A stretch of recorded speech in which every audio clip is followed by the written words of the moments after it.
Di dalam Al-Quran hanya 2 ayat yang Allah Ta'ala menyebutkan kata suci dan mensucikan. Tadi yang pertama di surat Al-Furqan. Wa anzalna minas sama'i ma'an tahura. Kami turunkan dari langit air yang suci dan mensucikan. Kemudian di surat Al-Insan Allah sebutkan, ini menarik. Di surat Al-Insan Allah sebutkan minuman ahli surga bukan suci. Minuman ahli surga suci dan mensucikan.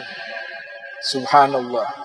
Wasaqahum rabbuhum syaraban tahura. Wasaqahum rabbuhum syaraban tahura. Allah pencipta mereka memberikan minum kepada mereka penghuni surga syaraban tahura, minuman yang suci yang mensucikan.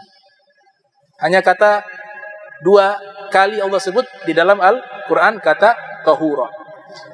Di dalam hadis yang diriwayatkan oleh Imam Ahmad bin Hanbal yang lahir tahun 164 Hijriah, meninggal 241 Hijriah, secara umum air mutlak itu hukum asalnya suci dan mensucikan.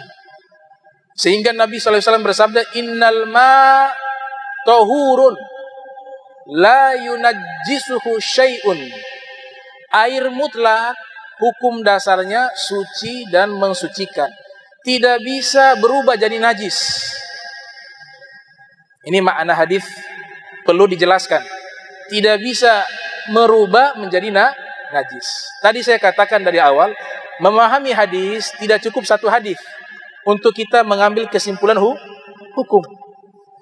Kalau kita ambil hadis ini tanpa melihat hadis yang lain, maka air mutlak walaupun tercampur dengan teh, tercampur dengan darah, tercampur dengan sabun dan lain sebagainya, merubah warnanya, merubah rasanya, merubah baunya, maka tidak akan berubah, dia tetap suci.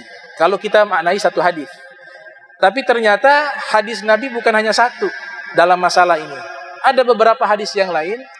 Nabi sebutkan air selamanya suci, maknanya air mutlak tadi, kecuali berubah. Ghalaba rihuhu au ta'muhu au launuhu. Berubah baunya, berubah rasanya, berubah warnanya, maka air yang mutlak tadi sudah tidak menjadi mutlak. Baik tercampur dengan benda-benda suci atau benda-benda najis. Kalau air mutlak sudah tercampur dengan benda suci dan benda najis, maka tidak bisa digunakan untuk bersuci kalau kurang dari 2 kula. Kalau dia lebih dari 2 kula, maka harus dilihat perubahan. Apakah berubah? Tidak. Tercampur tapi tidak berubah warna airnya, rasanya tidak berubah, tetap rasa air, maka masih bisa digunakan.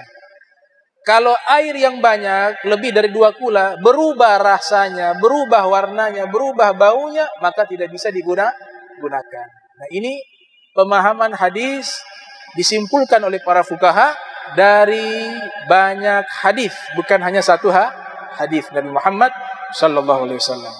Itu pembahasan yang pernah saya jelaskan di Masjid Al-Amin tentang masalah wudu.